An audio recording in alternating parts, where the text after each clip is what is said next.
इस वीडियो में हम त्रिभुज की सर्वांग समता को समझने वाले हैं कि ये क्या होता है। सबसे पहले हम समझेंगे कि इस वर्ड का मतलब, सर्वांग समता का मतलब क्या होता है। अगर कोई दो चीज है और वो दोनों ही चीजें दिखने में सेम है, हाइट में सेम है, हर चीज में अगर सेम है।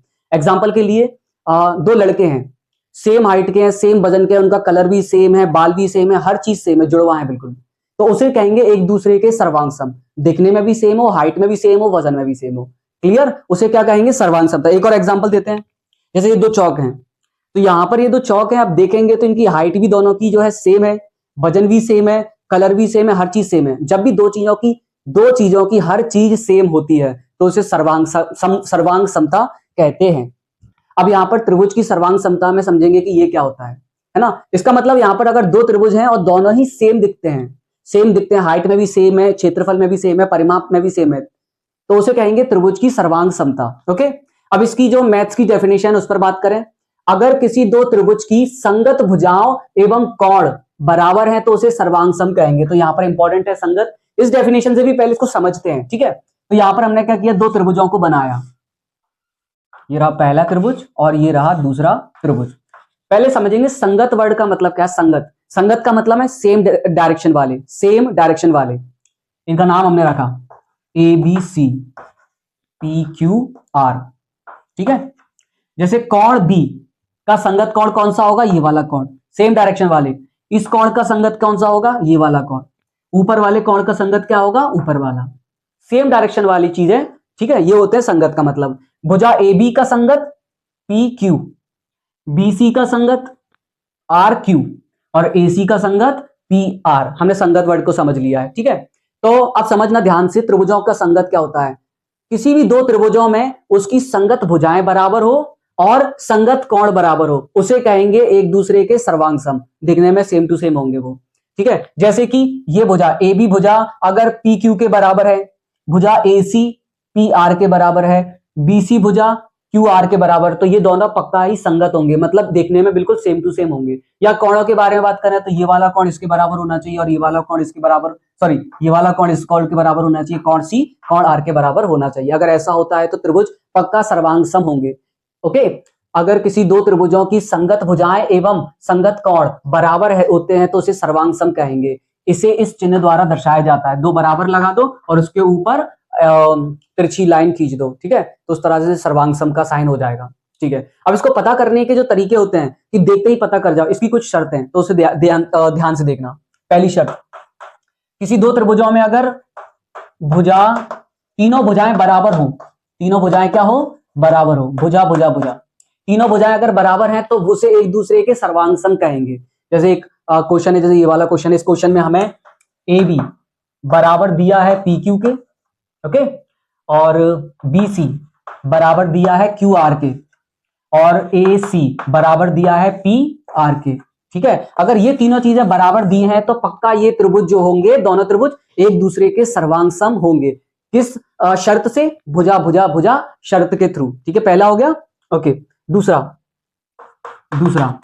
भुजा कोण भुजा, लिखते ही समझ गए होगे आप लोग कि दो भुजाएं समान होना चाहिए, कोण समान होना चाहिए। अगर ऐसा होता है तो यही दोनों त्रिभुज एक दूसरे के सर्वांग सम होंगे, दो भुजाएं बराबर हो और एक कोण बराबर हो, ठीक है। कोई भी दो भुजा, कोई मतलब नहीं है, कोई सी डेफिनेट दो हो, जैसे कि यहाँ पर ए सी और पी आर, बस ध्यान ही रखना है कि संगत होनी चाहिए। ए सी बराबर है पी आर के, ओके। एक और ले लो, नीचे वाली ले लेते हैं, बीसी की संगत क्यू आर, ये दोनों भुजाएं बराबर होना चाहिए और एक कोण बराबर होना चाहिए, कोई भी। हमने ले लिया एंगल सी। अभी बताओ एंगल सी के बराबर कौन होगा, संगत वाला एंगल आर, ठीक है। तो ये दो चीजें हो गई। और आ जाओ तीसरी चीज, तीसरी से भी पता कर सकते हैं, ये है, लिखने से समझ में आ जाएगा, कोण भुजा कोण। कहने का मतलब है दो कोण बराबर होना चाहिए और एक भुजा बराबर होना चाहिए। अगर ऐसा होता है तो ये भी सर्वांग सम का ही साइन है, ठीक है। दो कोण जो मन करे वो रख लो, बस वही बार बार बोलना है कि संगत होना चाहिए। बी बराबर होगा क्योंकि, ओके। एक और ले लो, एंगल ए बराबर होगा एंगल पी के, ठीक है, एंगल ए और एंगल पी। और एक भुजा ले लो, ए बी बराबर है, बोलो किसके, पी क्यू के, ठीक है। तीन ही चीजें बराबर होना है और इसके अलावा कुछ नहीं होना है, ठीक है। या तो तीनों भुजाएं बराबर हो, या तो दो भुजाएं एक कोण बराबर हो, या एक भुजा और दो कोण बराबर हो, क्लियर? क्या ऐसा हो सकता है कि तीनों ही कोण भुजाएं एक भी बराबर ना हो, तीनों कोण बराबर हो, तीनों कोण बराबर हो? क्या ये सर्वांग समता बता सकता है? ऐसा नहीं बता सकता है, ये नहीं बता सकता है। एग्जाम्पल के थ्रू भी बता सकते हैं हम, ऐसा क्यों नहीं होगा? जैसे कि ये त्रिभुज है, सेम टू सेम त्रिभुज ये है, ये भी एक समबाहु त्रिभुज है और ये भी एक समबाहु त्रिभुज है। समबाहु त्रिभुज में प्रत्येक कोण कितना होता है? 60-60-60 का। और समबाहु त्रिभुज में प्रत्येक कोण कितना होता है? 60-60-60 का। तो यहाँ पर तीनों ही कोण आपस में बराबर हैं, लेकिन ये छोटा है, ये बड़ा है। जबकि हमें पता है कि सर्वांग समता उसे कहते हैं जिसमें दोनों ही भुजाएं भी सेम, दिखने में भी सेम, हाइट में भी सेम, हर चीज में सेम, लेकिन यहाँ पे छोटा बड़ा है, इसलिए कोण कोण कोण सर्वांग समता नहीं होते। यही 3 चीजें होती हैं। ठीक है, बहुत अच्छे से आप लोग ने कर लिया है। बस इसका जो मेन चीज है वो एक ही पॉइंट है, 5 सेकंड की वो चीज है, वही माइंड में रखो। वो क्या है? दो चीजें अगर हाइट भी सेम है, क्षेत्रफल भी सेम है, हर चीज सेम है, तो उसे एक दूसरे के सर्वांग समता कहते हैं। ओके, नेक्स्ट हम समझेंगे समरूपता। उतार लीजिए इसे। समरूपता का मतलब क्या होता है? कोई भी ऐसी दो चीज है जो दिखने में सेम हो लेकिन छोटी बड़ी हो, उसे कहेंगे समरूपता। ओके, यहां पर है त्रिभुज की समरूपता, मतलब ऐसे दो त्रिभुज जो दिखने में बिल्कुल सेम हो, दिखने में बिल्कुल सेम हो, बस छोटे बड़े हो, उसे क्या कहेंगे? त्रिभुज की समरूपता। ओके, दो त्रिभुज दिखने में सेम है, उस वजह से कोण आपस में बराबर होंगे। ये कोण जितने का होगा उतने का यही कोण होगा, ये वाला कोण अपने संगत कोण के बराबर होगा, ये वाला कोण अपने संगत कोण के बराबर होगा। A B C P Q और आर। ओके, एंगल ए बराबर होगा किसके? एंगल पी के। एंगल बी बराबर एंगल क्यू, एंगल सी बराबर एंगल आर। संगत कोण आपस में बराबर होंगे, क्यों? क्योंकि दिखने में सेम है। लेकिन दूसरी बात, एक छोटा होना चाहिए, एक बड़ा होना चाहिए। छोटा और बड़ा होने की वजह से भुजाएं अलग अलग होंगी, करेक्ट, लेकिन भुजाओं का अनुपात सेम होगा, क्योंकि दिखने में सेम है ना, उस वजह से। जिस हिसाब से चौड़ाई बढ़ेगी उसी हिसाब से लंबाई बढ़ेगी, उसी हिसाब से हाइट बढ़ेगी, हर चीज उसी हिसाब से बढ़ेगी। इसका मतलब रेशियो सेम होगा। ठीक है, संगत भुजाओं का अनुपात सेम होगा। ठीक है, जैसे कि लिखते हैं हम, ठीक है, संगत भुजाओं, जैसे ए बी, कोई दिक्कत? ए बी भुजा का संगत भुजा कौन सी होगी? P Q. P Q, A B और पी क्यू का रेशो, ओके, ए सी और इसका संगत पी आर, पी आर, इन दोनों संगत भुजाओं का अनुपात। ओके, लास्ट बी सी, इसका संगत क्यू आर। संगत भुजाओं का अनुपात बराबर होगा। ओके, इसे कहते हैं समरूपता, और यही ऊपर वाली लाइन में हमने लिखा हुआ है। यदि दो त्रिभुजों के संगत कोण बराबर हो, ओके, तो एक दूसरे के समरूप होंगे। या फिर संगत भुजाओं का अनुपात, संगत भुजाओं का अनुपात, अनुपात मतलब डिवाइड में, आपस में क्या होना चाहिए? बराबर। क्या होना चाहिए? बराबर। संगत भुजाओं का अनुपात आपस में बराबर होना चाहिए, तब उस त्रिभुज एक दूसरे के समरूपता होंगे। ठीक है, यहां तक आप लोग ने समझ लिया है। इसकी भी कुछ शर्तें हैं, तो उस पर बात करते हैं।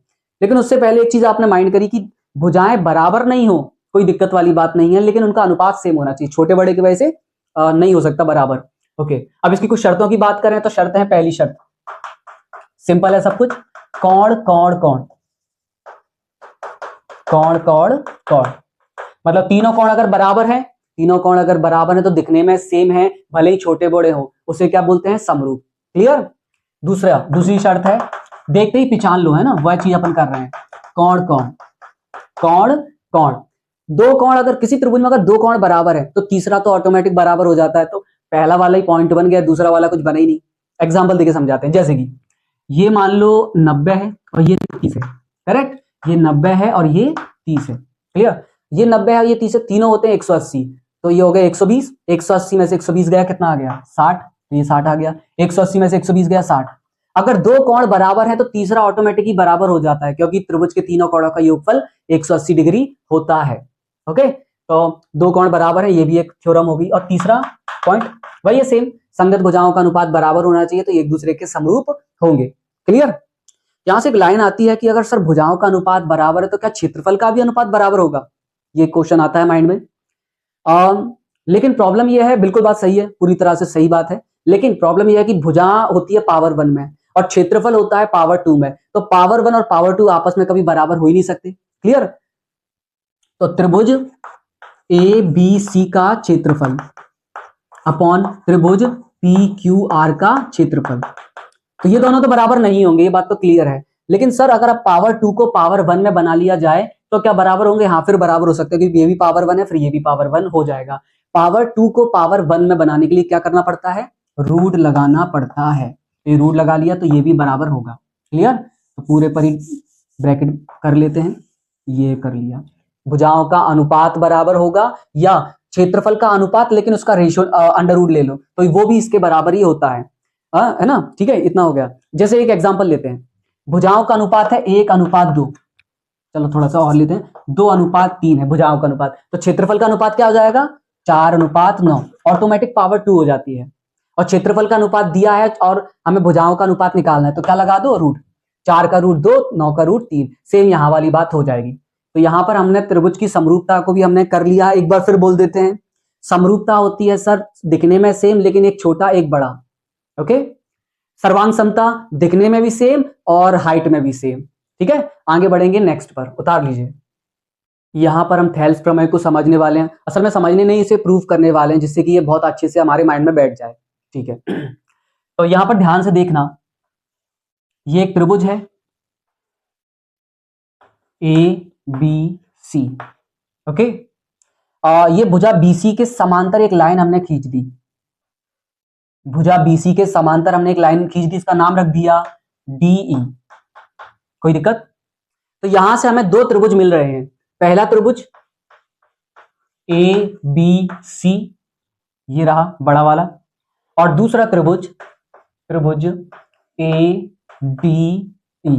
कोई दिक्कत यहां तक? ओके, यहां पर दो त्रिभुज हैं, एक छोटा वाला और दूसरा बड़ा वाला।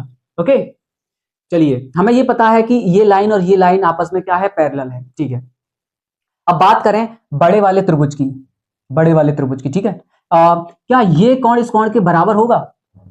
संगत भुजाओं में, सॉरी समांतर भुजाओं में अगर कोई तिरछी लाइन है तो सेम डायरेक्शन वाले एंगल आपस में बराबर होते हैं, जिसे कहते हैं संगत कोण। इसका मतलब ये कोण इस कोण के बराबर है। ओके, इसका मतलब इसका एंगल B और इसका एंगल D, ये दोनों ही आपस में बराबर है। क्लियर? ये कोण इस कोण के बराबर होगा, क्योंकि समांतर रेखाओं में संगत कोण आपस में बराबर होते हैं। तो बड़े वाले का कोण C और छोटे वाले का कोण E, ये दोनों भी आपस में बराबर होंगे। अब बात करें बड़े वाले त्रिभुज में एंगल A, क्लियर, और छोटे वाले त्रिभुज में भी एंगल A। बड़े वाले में भी एंगल A है और छोटे वाले में भी एंगल है, और A और A तो आपस में बराबर होगा ही। इसका मतलब है ये दोनों त्रिभुजों में कोण तीनों ही कोण आपस में बराबर है, तो कोण समरूपता बनती है। इसका मतलब ये दोनों त्रिभुज, बड़ा वाला त्रिभुज और छोटा वाला त्रिभुज, ये दोनों आपस में क्या है? समरूप हैं। क्या है? समरूप। ओके, ठीक है, समरूपता सिद्ध हो गई। इसका मतलब समरूपता सिद्ध हो गई, इसका मतलब है इनकी भुजाओं का अनुपात सेम रहने वाला है। करेक्ट, इनकी भुजाओं का अनुपात सेम होगा। ठीक है, तो लिख देते हैं यहां पर कि त्रिभुज ABC और दूसरा वाला त्रिभुज ADE, ये दोनों ही हमने समरूपता सिद्ध कर ली। ठीक है, इसे समरूपता के साइन कहते हैं। समरूप हो गए, इसका मतलब है भुजाओं का अनुपात सेम होगा। ठीक है, भुजाओं का अनुपात सेम करो। चलो कहाँ लिख देते हैं, यहां पर ही। तो बड़े वाले त्रिभुज की AB भुजा अपॉन में छोटे वाले की यही वाली संगत भुजा AD। करेक्ट है, ये बराबर होगा बड़े वाली भुजा की ये वाली भुजा AC अपॉन में छोटे वाले की संगत भुजा AE, बराबर होगा। एंड बड़े वाले की नीचे वाली भुजा और छोटे वाले की भी नीचे वाली भुजा, ये भी क्या होगा? बराबर। DE, भुजाएं आपस में क्या होंगी? बराबर। कोई दिक्कत? इसका और इस वाली भुजा का, इस वाली भुजा का अनुपात इस वाली भुजा के और इस वाली भुजा के अनुपात के बराबर होगा। अब थोड़ी डिजिट्स मानते हैं जिससे कि ये वाला ऊपर वाला क्वेश्चन सॉल्व हो जाएगा। ठीक है, तो कुछ मान लो, जैसे कि ये से माना हमने ये 5 है, तो ये कितना हो जाएगा? इसे हमने मान लिया 2 है। ठीक है, तो इन दोनों का जो अनुपात बना कितना बना? 5:2। इसका मतलब इन दोनों का अनुपात ही 5:2 होगा। अगर ये 5 है तो ये ऑटोमेटिकली कितना हो जाएगा? 2 हो जाएगा। भुजाओं का अनुपात बराबर होना चाहिए। या ये अगर 10 है, एग्जाम्पल ले लेते हैं, 10 है तो ये ऑटोमेटिक कितना हो जाएगा? 4, क्योंकि भुजाओं का अनुपात सेम होना चाहिए। इधर भी 5:2 और इसको सॉल्व करेंगे 10/4 को, तो ये भी 5:2 ही बनेगा। ठीक है, क्लियर हो गया? अगर ये 5 है तो ये कितना होगा? ये 5 है और ये कितना हो गया? 2, तो ये कितना होगा? 5 में से 2 गया 3। क्लियर? अगर ये 10 है और ये 4 है तो ये कितना हो जाएगा, अपने आप ही कितना हो जाएगा, 6। इनका अनुपात भी वही 2:3 ही आ रहा है, इधर भी 2:3 एंड यहां पर भी 2:3। अब थेल्स प्रमेय को देखो, अगर DE और BC आपस में पैरेलल हैं, DC ये वाली भुजा और ये वाली भुजा अगर आपस में समांतर हैं, पैरेलल हैं, तब AD और DB का अनुपात, AD और DB का अनुपात कितना है, 2:3। AE और EC का अनुपात, AE और EC का अनुपात क्या बैठेगा, बराबर। इधर भी 2:3 और यहां पर भी 2:3, तो सेम ही बैठेगा। तो यहां पर हमने थेल्स प्रमेय को भी प्रूव कर दिया है, आराम से उतार लीजिए। इसके और आगे बढ़ेंगे, इसमें और डीप जाने की कोशिश करेंगे, उतारिए। अभी जो हमने सीखा है उसी पर बेस्ड एक क्वेश्चन है जिसमें 4 तरह की चीजें हमसे पूछी गई है, ठीक है। तो ध्यान से क्वेश्चन को पढ़ते हैं और निकालते हैं चारों चीजें। त्रिभुज ABC में D AB के मध्य में स्थित है। त्रिभुज बना लो पहले, ये एक त्रिभुज हमने बनाया ABC, ओके। AB भुजा के मध्य में स्थित है, जो D है वो AB के मध्य में स्थित है, AB के बीचों बीच पॉइंट स्थित है D, व E जो है AC के मध्य में स्थित है, AC के बीचों बीच स्थित है E, ठीक है, के मध्य में स्थित है। तब हमें बताना है कि DE और BC पैरेलल होगा, पैरेलल मतलब समांतर। BC और DE क्या ये दोनों आपस में पैरेलल होगा या नहीं होगा, ये हमें बताना है, ठीक है। तो सर ये और ये आपस में बराबर है, तो ये दोनों क्या है, आपस में बराबर है। तो अगर ये 1 है तो ये भी क्या होगा, 1। ऐसे ये दोनों आपस में बराबर है, तो ये अगर 1 है तो ये कितना होगा, 1। भुजाओं का संगत भुजाओं का अनुपात, ये दोनों आपस में क्या है, संगत भुजाओं का अनुपात बराबर है। अगर संगत भुजाओं का अनुपात बराबर है, इसका मतलब है ये और ये दोनों ही भुजाएं आपस में क्या होंगी, पैरेलल होंगी, क्योंकि हमने अभी पढ़ा था अगर संगत भुजाओं का अनुपात बराबर है। इस त्रिभुज, चलिए ठीक है, और थोड़ा सा डीपली जाते हैं। छोटे वाले त्रिभुज की बात करें, छोटे वाले त्रिभुज ADE और बड़ा वाला त्रिभुज ABC, क्लियर। छोटे वाले की भुजा 1, ओके, और बड़े वाले की भुजा 2। छोटे वाले की भुजा 1 एंड बड़े वाले की भुजा 2। क्या संगत भुजाओं का अनुपात बराबर है? यस, संगत भुजाओं का अनुपात बराबर है। इसका मतलब छोटा वाला त्रिभुज और बड़ा वाला त्रिभुज आपस में समरूपता दर्शाता है, और अगर समरूपता दर्शाता है तो ये भुजा और ये भुजा आपस में ही समांतर होंगी, क्योंकि इससे पहले थेल्स प्रमेय में हमने यही तो पढ़ा था, ये और ये आपस में समांतर होंगी। यस, तो पहला है राइट, हाँ बिल्कुल सही है पहला कथन। दूसरा, त्रिभुज ABC और ADE के भुजाओं का अनुपात बताएं। छोटे वाले त्रिभुज और बड़े वाले त्रिभुज ABC, नहीं बड़ा वाला पहले है, बड़े वाले त्रिभुज और छोटे वाले त्रिभुज की भुजाओं का अनुपात बताएं, जो हमने अभी निकाल लिया है। बड़े वाले की भुजा कितनी है, 2, एंड छोटे वाले की भुजा कितनी है, 1। तो ये आ जाएगा भुजाओं का अनुपात 2:1। दूसरे वाले का आंसर है 2:1। ओके, तीसरा क्वेश्चन, त्रिभुज ABC व ADE के क्षेत्रफलों का अनुपात। अगर भुजाओं का अनुपात 2:1 है, क्षेत्रफल का निकालना है। क्षेत्रफल क्या होता है, स्क्वायर पावर 2, तो 2 का स्क्वायर अपॉन में 1 का स्क्वायर, तो कितना आ जाएगा, 4:1। तो क्षेत्रफलों का अनुपात आ जाएगा 4:1, 4:1। ओके, उतार लो। चौथा क्वेश्चन हम करेंगे, चौथा वाला क्वेश्चन।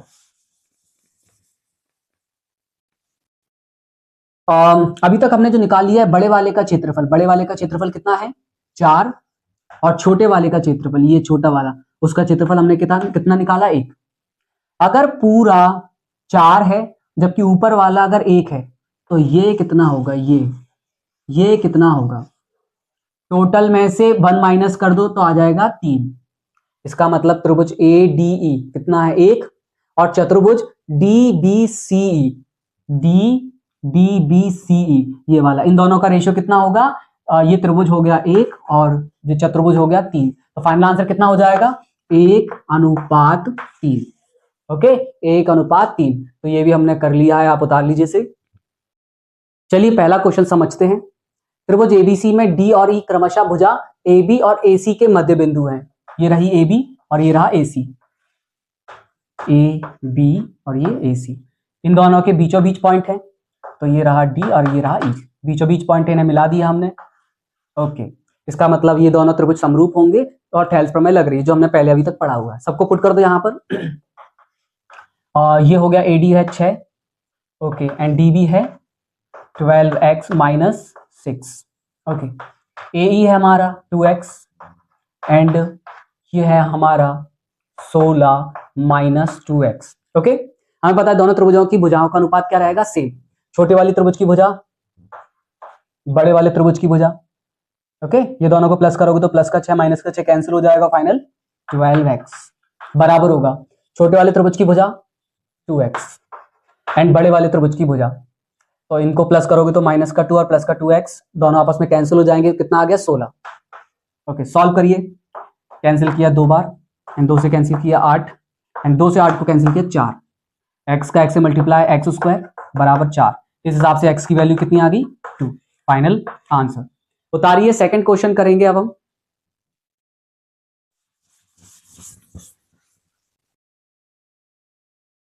ओके, सेकंड क्वेश्चन हम देख सकते हैं, त्रिभुज एबीसी में है, डी व ई भुजा AB और BC पर इस प्रकार है। ओके, ये जो 2 पॉइंट है कौन कौन है, ये D है और दूसरा कौन सा है E।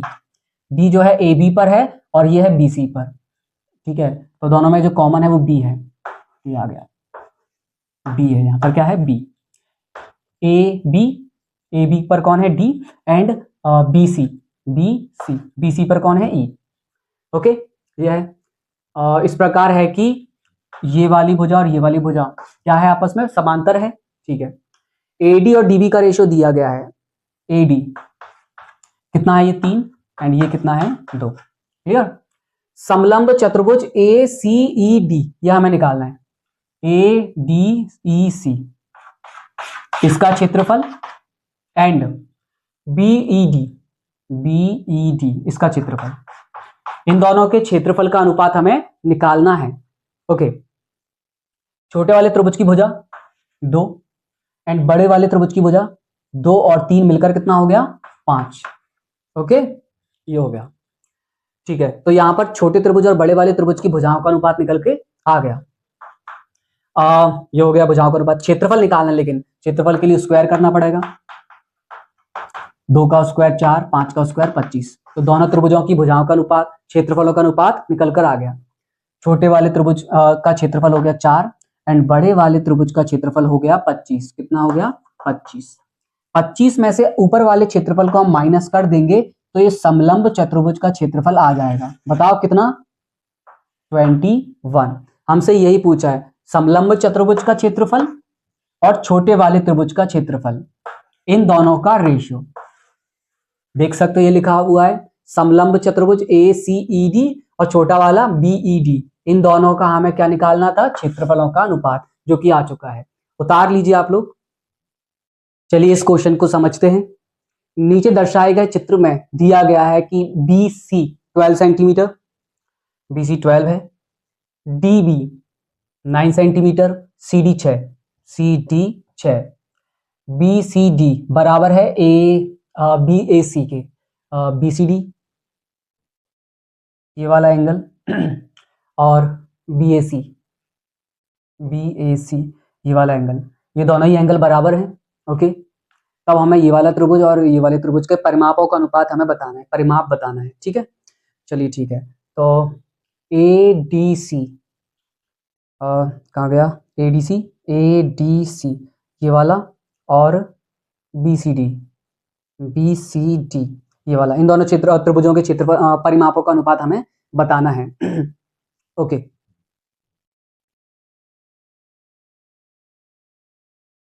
तो यहां देखिएगा, इन दोनों का अनुपात हमें बताना है। तो सबसे पहले कि ये वाला त्रिभुज और ये वाला त्रिभुज बराबर है ना, एंगल बराबर है, तो हम क्या करते हैं, इस वाले त्रिभुज को और बड़े वाले त्रिभुज को, इन दोनों को हम समरूपता प्रूव करने की कोशिश करते हैं, क्या ये दोनों एक दूसरे के समरूप हैं या नहीं। ओके, चलिए ठीक। तो ट्राइंगल ABC और ट्राइंगल नीचे वाला DB और C, ये दोनों त्रिभुज समरूप हैं या नहीं, इस बात को हम प्रूव करने की कोशिश करते हैं, ठीक है। तो हमें पता है कि ये बड़ा वाला त्रिभुज है ना, बड़े वाले त्रिभुज में एंगल A और छोटे वाले त्रिभुज में एंगल ये वाला, इसका नाम हम रख देते हैं, पूरा ही लिखना पड़ेगा, BCD, ये दोनों क्या है, आपस में बराबर हैं। ओके, बड़े वाले त्रिभुज में ये वाला एंगल P, क्या छोटे वाले त्रिभुज में यही वाला एंगल क्या बराबर होगा, बिल्कुल सेम एंगल बन रहा है दोनों में, उभयनिष्ठ कोण कहते हैं, इसे आपस में बराबर ही होगा। ओके, किसी भी त्रिभुज में अगर दो दो एंगल बराबर है तो तीसरा ऑटोमेटिक ही अपने बराबर हो जाता है ना, ऑटोमेटिक हो जाता है। इसका मतलब तीसरा भी आपस में बराबर होगा। इसका मतलब प्रूफ होता है कि ये दोनों त्रिभुज आपस में समरूपता दर्शाते हैं। इसका मतलब भुजाओं का अनुपात भी बराबर होगा। लेकिन समझ में नहीं आ रहा कि कौन किसके संगत होगा, तो इसको कैसे करें, कौन सी भुजा किसके अनुपात में आएगी, ये क्लियर नहीं हो रहा क्योंकि शेप दोनों के अलग अलग हो रहे हैं, है ना। तो हम निकालने की कोशिश करते हैं कि कैसे इस चीज को निकालें। हम एक उदाहरण के थ्रू बताते हैं। जैसे कि ये दो ट्रायंगल है, ये कोण इसके बराबर क्योंकि संगत कोण है ना। अब संगत कोण का तो हमें पता है, लेकिन भुजाएं कौन सी लेनी है, इस कोण के सामने वाली भुजा ये और इस कोण के सामने वाली भुजा ये। इसका मतलब संगत भुजाएं संगत कोण के सामने वाली होती है। संगत भुजाएं कौन सी होती है, संगत कोणों के सामने वाली। तो यहां से निकालना बहुत आसान हो जाएगा। चलिए तो ऐसा करते हैं, हम नाम रखते हैं। ये कोण इसके बराबर है तो इसका कुछ नाम रख दो। एक रख दिया, ये एक है और ये एक है। बड़े वाले त्रिभुज का एक और छोटे वाले त्रिभुज का ये वाला, ठीक है। बड़े वाले त्रिभुज का दो और यही छोटे वाले त्रिभुज का है। क्लियर। अब बचा कौन गया, बड़े वाले त्रिभुज में ये वाला, ये है ना, बड़े वाले त्रिभुज में ये वाला बचा हुआ है और छोटे वाले त्रिभुज में ये वाला बचा हुआ है। ये दोनों भी आपस में क्या होंगे, संगत होंगे, है ना, संगत कोण होंगे, बराबर होंगे। इनका भी नाम रख दो, इसका नाम 3 रख दिया और इसका नाम 3 रख दिया, ठीक है। संगत कोण के सामने वाली भुजाएं आपस में क्या होती हैं, संगत। चलिए तो चलिए करते हैं। बड़े वाला त्रिभुज, बड़े वाले त्रिभुज में एक के सामने वाली भुजा BC। छोटे वाले त्रिभुज में एक कहां है, ये रहा एक, इसके सामने वाली भुजा ये रही BD, इसका अनुपात। ओके, एक हो गया। अब आते हैं दो पर आते हैं। बड़े वाले त्रिभुज में एंगल 2 के सामने वाली भुजा AC। छोटे वाले त्रिभुज में 2 के सामने वाली भुजा CD, इनका अनुपात बराबर होगा। एंड लास्ट वाला ही बचा है, बड़े वाले त्रिभुज में 3 के सामने वाली भुजा BC। छोटे वाले त्रिभुज में 3 के सामने वाली भुजा, थोड़ा गलत हो गया। बड़े वाले त्रिभुज में 3 ये वाला है, ये तो है नहीं, है ना, ये है बड़ा वाला त्रिभुज। तो बड़े वाले त्रिभुज में 3 के सामने वाली भुजा क्या है, AB।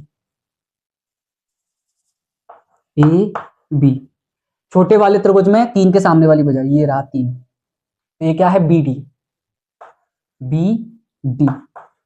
ओके, ये इनके अनुपात क्या होंगे, सेम होगा। मान रख दो, वैल्यूज रख दो, आंसर निकल कर आ जाएगा।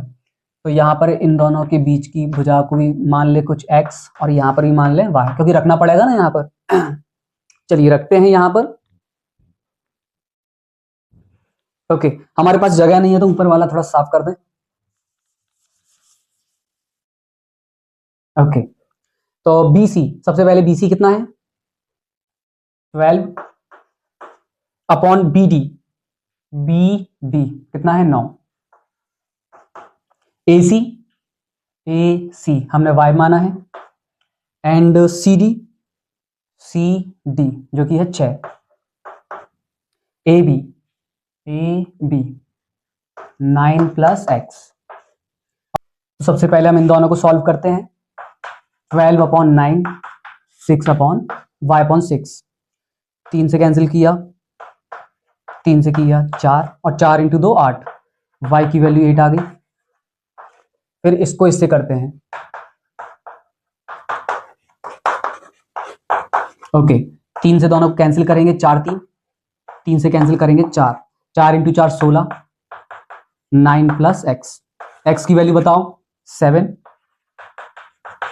चलिए अब हमें जो निकालना है उसको लेते हैं। तो इसका परिमाप ADC का परिमाप, चलो ऐसा वैल्यू पुट कर लेते हैं। सबसे पहले x की वैल्यू 7 निकल कर आई है एंड y की वैल्यू 8, ठीक है, यहां पर हमने पुट कर लिया है। तो इस त्रिभुज का परिमाप, इस वाले त्रिभुज का यही है क्या, ADC, बिल्कुल इस त्रिभुज का परिमाप 7 8 6, 7 plus 8 plus 6। Okay, ratio BDC का परिमाप, BDC इसका परिमाप 6 प्लस 9 प्लस 12। इन तीनों को जोड़ेंगे हम 21, इन तीनों को जोड़ेंगे 27 और इन दोनों को आपस में काटेंगे, 3 से कैंसिल किया 7, 3 से कैंसिल किया 9, 7:9, ये रहेगा हमारा फाइनल आंसर। उतार लीजिए।